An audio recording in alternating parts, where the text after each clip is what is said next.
everyone, I hope you are doing great in the spirit of my 3-year post big chop anniversary, which was on the 6th of March. I'm doing a few natural hair videos. This one is going to be about the top 6 things I don't do. So these are just things I've learned along the way and I thought I would share them. Okay, so the first thing I don't do is skip wash day. Now, hygiene is so important. A long time ago, there was this myth that washing your hair causes it to break and that hair thrives in a dirty environment, or that like a dirty head like causes your hair to grow. I heard quite a few people saying that and I always thought, oh, like that sounds a bit like questionable. Clean scalp promotes healthy hair growth. And I noticed this from when my hair was literally at ground zero. I didn't have any hair. I found that washing my hair actually, can I say cultivated? Washing my hair actually cultivated growth. It made my hair want to grow, and my hair to this day loves water. It just feels like it's the most refreshing feeling. Washing my hair or co-washing my hair, which I do mostly, that's something that I don't do.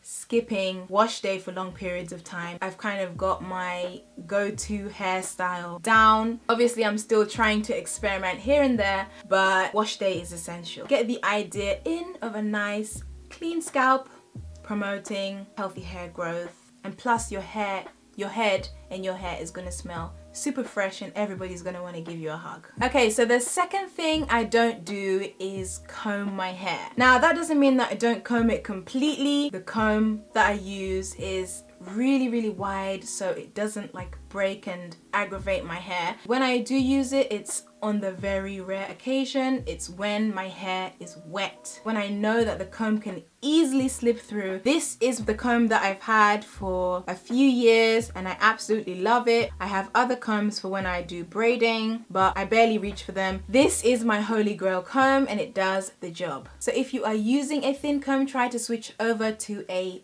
wide tooth comb and minimize the amount of combing you do in general. Okay, so the third thing I don't do is put my hair in a bun.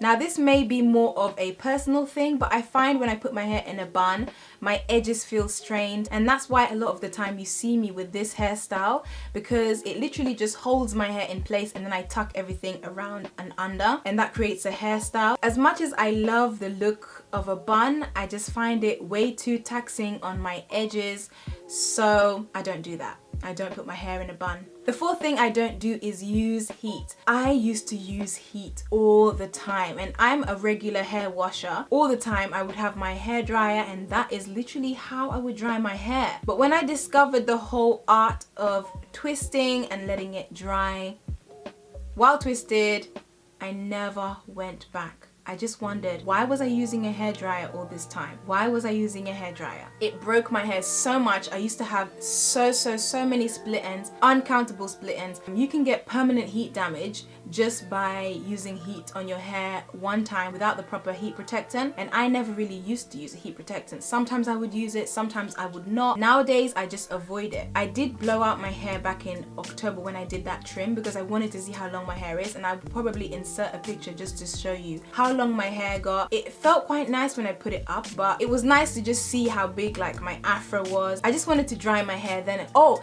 the reason I blew it out was because I wanted to braid my hair. That was in September. Now I remember the reason, because I braided my hair in September because I knew I was going on 2 weekends away, so I had my hair braided around that time. Yes, that was September. Because I was trying to think, when did I cut my hair? I blow dried out my hair and then I gave it a nice trim. So heat is really not good for your hair. That is just something that I personally do not do. If I do it, I try to do it very cautiously, very sparingly. If you're gonna do it, use a heat protectant. The heat can cause split ends, damage, and all sorts. I used to straighten my hair, hot comb my hair, blow dry my hair, blow drying every single week. That is how I would dry my hair. If it's a thing of convenience, do your hair at night and try to get it dry by the morning, or do it 2 days before and try to get it dry for when you need it, but just try to avoid using heat. If you know how to do a decent wash and go, do it. I haven't yet perfected the art of the wash and go. If not, then prepare your hair the night before. If your hair is not super long, it will be dry the next morning and you should be good to go. So the fifth thing I don't do is abandoned products I love. Now, I've been using this ORS moisturizing cream for years and years and years. And sometimes I feel like, oh, I really should branch out. I really should try some other products. I really should do this. I really should do that. And I try another product and I just don't like it. So one thing I've decided to do is to just stick with products I love. This is something that I've really stuck with. ORS moisturizer. Even in those days when I used to blow dry my hair, this is the only thing that would rescue it. I tried some other pomades and gels and creams, but this is the only thing that had my hair feeling super like quenched and moisturized. The other product I love is my whipped shea butter and coconut mix. That's something that I'm not about to abandon, that I don't think I'll ever abandon. And that's not to say that I don't want to try other new products. I actually bought a few new products that I will be showing you soon.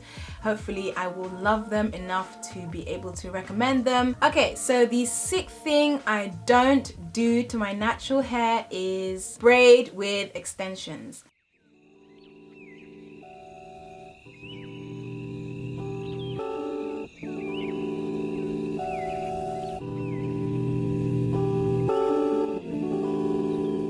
I used to be big on braiding. That used to be my key hairstyle, especially the pick and drop with a kanekalon or like expressions hair. I used to put it up in a bun with a quiff, and I used to experiment with different colors. When I used to do that, I used to use like one packet and literally spread it all over my head, so it was super light. But as time went on, I started using 4 packets of expressions, and you know how long expressions are. Even when I cut them into halves and thirds, they were quite long and quite heavy. So one thing I don't do these days is braid.